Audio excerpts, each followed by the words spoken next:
Happy Wednesday, everyone. Well, not if you're Whoopi Goldberg, a.k.a. Karen Johnson. Yeah, who knew Whoopi was a Karen? I thought that was only for white people, like Toyota Priuses and skiing. Roll it, Francis. Good morning and welcome to The View. You all saw the news. Whoopi will be back here in 2 weeks. Okay?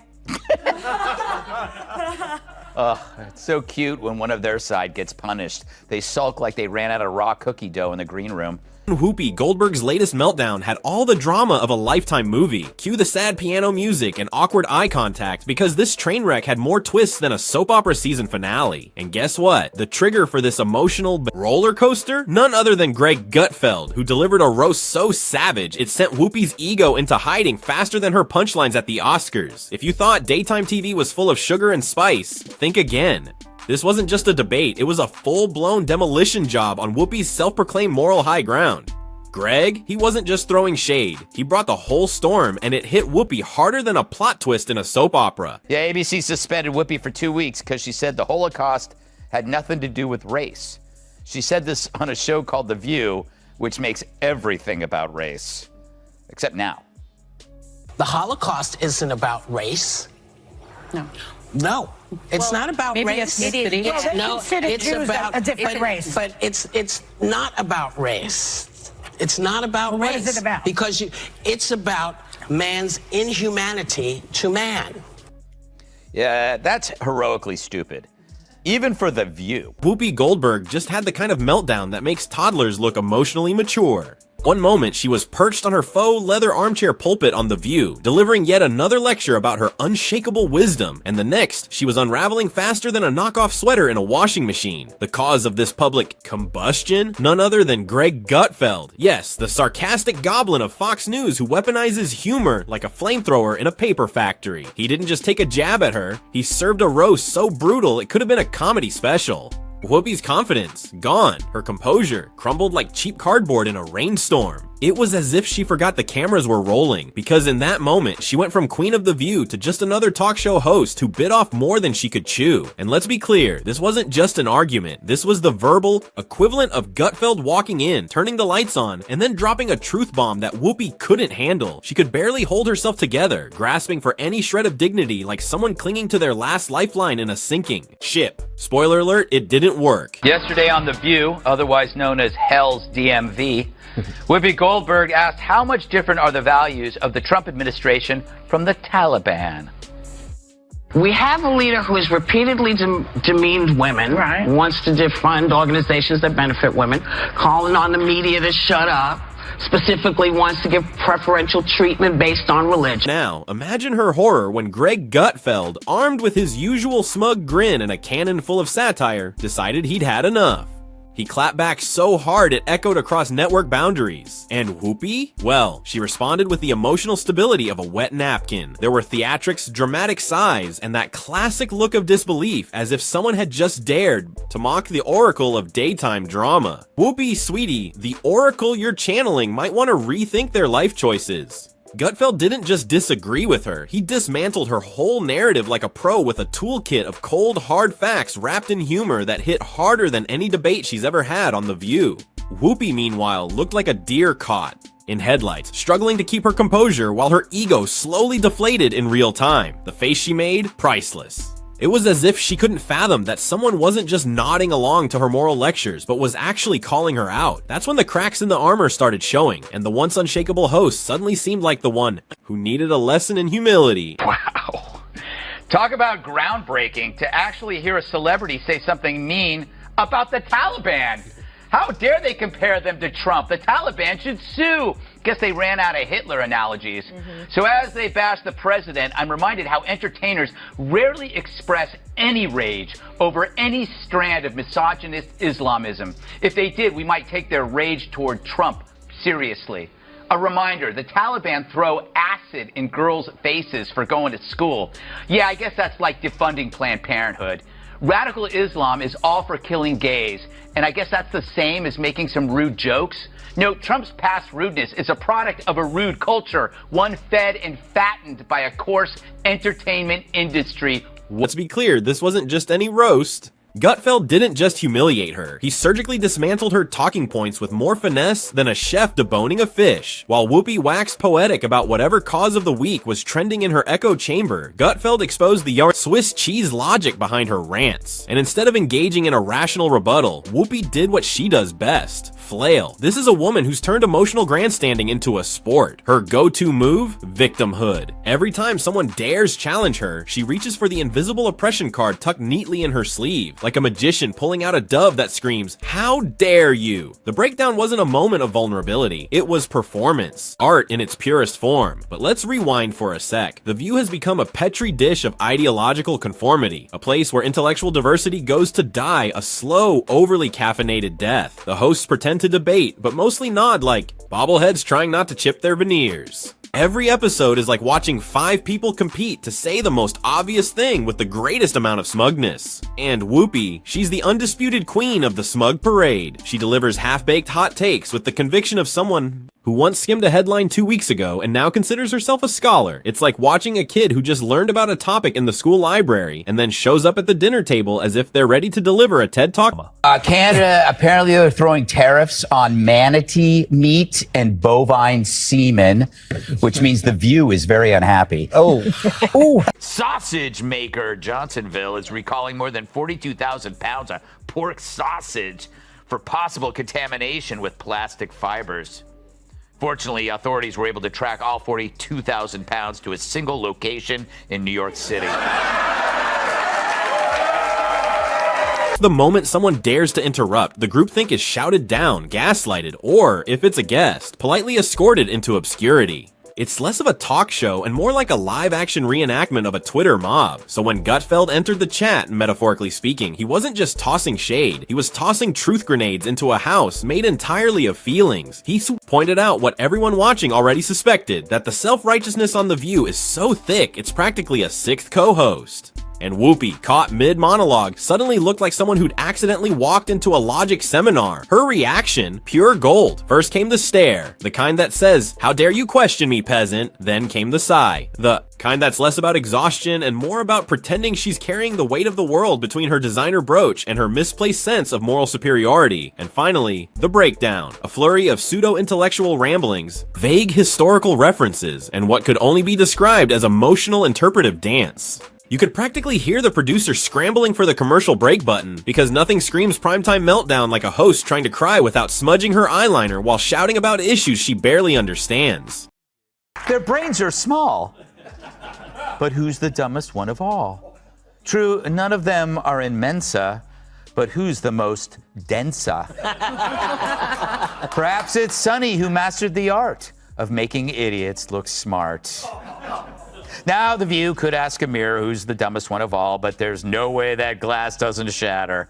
So instead, let's check out this clip from Monday's episode of The View when the ladies put their science caps on and discuss the solar eclipse. And the irony? Gutfeld didn't even have to try that hard. All he did was hold up a mirror. And what did the mirror reveal? A show that's been coasting on outrage instead of insight. A host who confuses volume with validity. And a group of panelists so allergic to dissent they might break out in hives if exposed to a conservative thought for more than 10 seconds. Gutfeld, on the other hand, didn't just humiliate Whoopi, he revealed how hollow the entire setup really is. His commentary, often dripping with satire, managed to cut through the self-important fog that hangs over The View like a bad smell. And while Whoopi scrambled for a comeback, her co-hosts nodded in unison like backup singers in a cult musical. But let's talk about those co-hosts, shall we? Because this wasn't just a solo crash, it was a group nosedive. Every time Whoopi flailed, they leaned in with supportive murmurs and facial expressions that screamed, "We didn't prepare for this." Joy Behar looked like she'd just discovered gravity, while Sunny Hostin attempted damage control with a word salad that would make a thesaurus beg for mercy. Together, they performed the ceremonial circle the wagons maneuver, turning the discussion into a group therapy session where accountability is a foreign concept and feelings reign supreme. They framed Gutfeld's takedown not as a critique, but as an attack on all women, all hosts, and presumably all people who've ever owned a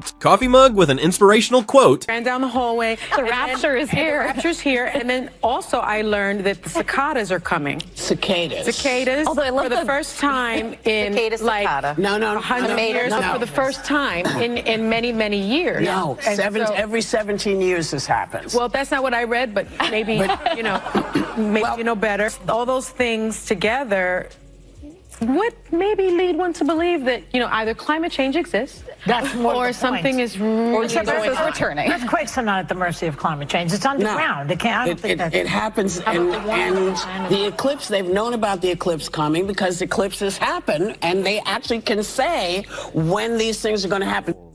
Amazing. Oh. That's not what I read. The true sign of the apocalypse is someone that dumb has a law degree. Worse, if your name has the word sun in it, there's no excuse for not knowing how an eclipse works. But it's no surprise that Joy is the one who understands science. She's been on the science diet for years.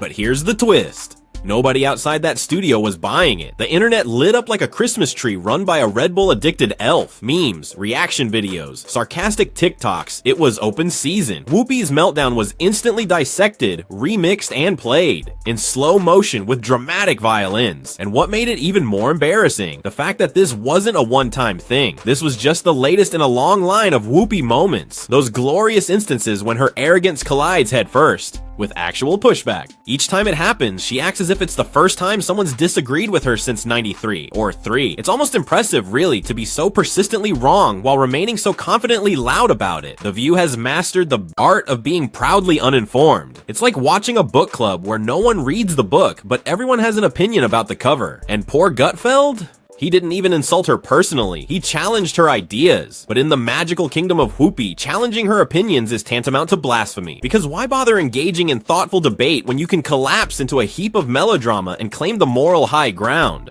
Austin's obsession with race gets thrown back in her face. Today's video comes to us from sunny Austin. Sounds like a town. We're in sunny Austin. She was on PBS's Finding Your Roots, a show dedicated to researching celebrity ancestry. For context, Sunny is a staunch supporter of reparations and has made a fortune spewing nonsense about white privilege and racial justice. Well, turns out she's not as oppressed as she claims she is.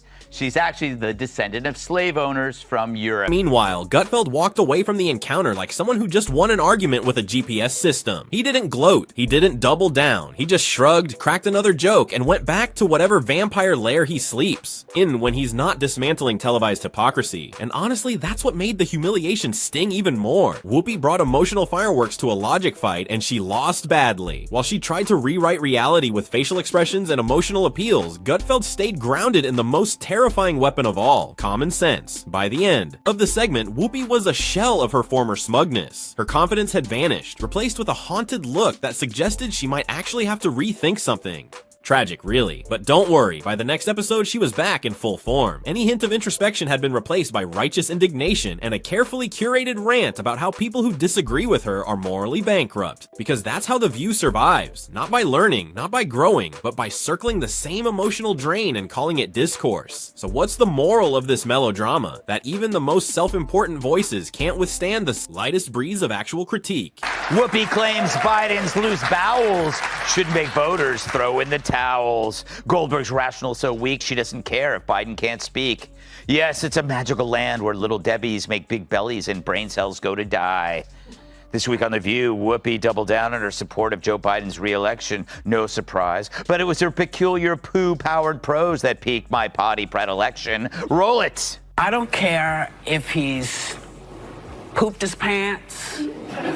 I don't care if he can't put a sentence together. That public breakdowns are inevitable when you build your entire persona on being unchallenged. And that Greg Gutfeld, love him or loathe him, isn't afraid to walk into the hornet's nest and start swatting. And as for Whoopi, maybe next time, instead of breaking down, she could try breaking out of the bubble, the smugness, and the idea that her opinions are immune to mockery. But then again, where's the fun in that? After all, without The View and its perpetual display of televised cluelessness, where else would we go to feel better about our own ability to form coherent thoughts? Thanks for the laughs, Whoopi. Even when you break down, you build comedic gold. While Whoopi is out here delivering emotional TED Talks with the intensity of someone who just discovered Wikipedia, Greg Gutfeld is busy doing something outrageous like telling jokes. Imagine that. Humor in political commentary. Revolutionary. See, while The View drowns in its own righteous outrage, Greg's over on Fox doing a nightly stand-up set disguised as a news show and still managing to make more sense than an hour. Of the ladies screeching over each other like caffeinated parrots in a wind tunnel. Gutfeld's secret weapon. Laughter. Not the forced studio audience, haha. We agree with your politics kind of laughter. Actual involuntary snort out your nose laughter. And that's the difference. One is riding a wave of condescension, and the other is genuinely making the world laugh at the absurdity of it all. Doesn't care if he his pants, and in fact, she'll stand right behind him. Not only does she have a terrible case of Trump derangement, she also has no sense of smell or a really weird fetish. And I'm not one to kink shame, to each his own. I guess you just got tired of Joy's crap. Kat, you know what was the most interesting thing about this was the audience reaction. Like, when she started talking about poop being everywhere, the audience was, like, frozen. They were like, I don't, what is going on here? Whoopi has a poop problem. What does she mean she has poopy days? She has poopy days. I don't know. So, mini intro. 11, some of these co-hosts are just married white women, and they follow their husband's opinions like they're reading off a script. But let's focus on Sunny Hostin. Where exactly does she get her opinions from? Oh, it's obvious. She's getting them from her husband. She practically has to be told what to say on The View because, let's be real, without him, she's got nothing up there. Not the sharpest tool in the shed, is she? And here's the kicker. She went full racist, but that's just part of the mess. The thing is, Greg Gutfeld doesn't need 5 co-hosts nodding along like dashboard bobbleheads to validate his opinions. He doesn't weaponize victimhood or tear up on cue like some daytime Emmy contender. Nope. Instead, he dismantles hypocrisy with one-liners sharper than Joy Behar's haircut. And guess what? It lands. Because humor makes truth digestible, even when it's brutal. Meanwhile, The View? They treat every disagreement like it's a personal attack on their very existence. Disagree with them, and suddenly you're the villain in a Netflix documentary. They're not here for a conversation, they're here for a clapter. You know, that smug mix of clapping and self-congratulation when someone says something brave, like, I don't like Trump. Wow, groundbreaking. Call the Pulitzer Committee. But Gutfeld, he welcomes the tension. He mocks both sides when necessary, knowing that the real power lies in the fine line between comedy and commentary. That's why his audience is growing, while The View's viewership is aging out like expired yogurt. Younger audiences don't want lectures, they want sarcasm with a side of truth. These studies are married white women, and they do fall in line with what their husbands are doing. People have to wonder, where does Sunny Hostin get her opinions? Yeah. Like you said, it's obviously from her husband. She has to tell her what to say on The View, because without it, she's got nothing up there. She's not very bright. So, but the problem with her is that she went full racist. Sunny Hostin, who thinks climate change caused the solar eclipse, the dumbest of them all. Because everyone knows the moon caused the eclipse, which is controlled by The View's gravitational pull. All right, Kat, did you ever see such a group? It's amazing how Joy and Whoopi became the smart ones. For me, the most shocking thing about the conversation was how truly boring. Let's talk numbers, because The View loves their feelings, but ratings don't lie. And the numbers, they're reflecting that cold, hard reality. Then came the internet roast. As for Greg, the comment sections were practically a standing ovation. It wasn't just a win, it was a landslide. While Whoopi clutched her pearls in outrage, Greg was busy claiming the comedy crown, mic in hand, zero apologies. And just like that, the empire of ego strikes back. But here's the twist, no one cared. Of course, the rest of The View squadron of indignation followed suit. Sunny Hostin gave her trademark passive-aggressive eye roll that could curdle milk, while Ana Navarro made dramatic noises like she was auditioning for a telenovela. And then there's Joy, who, well, she just blinked a lot and muttered something. Vaguely angry, but let's be real, that's basically her baseline setting. They'll recover eventually, but let's pause here to offer our sincere, sarcastic thanks. Without The View, we wouldn't know what happens when privilege, delusion, and overconfidence collide to create a daytime talk show. They're accidental accidental comedy is nothing short of a national treasure, scripted not by writers, but by sheer unfiltered hubris. And Whoopi, if her ego got any bigger, it'd apply for its own SAG card and start hosting the show solo. So here's to them, our noble gestures of midday meltdown. Keep talking, ladies. We need the laughs.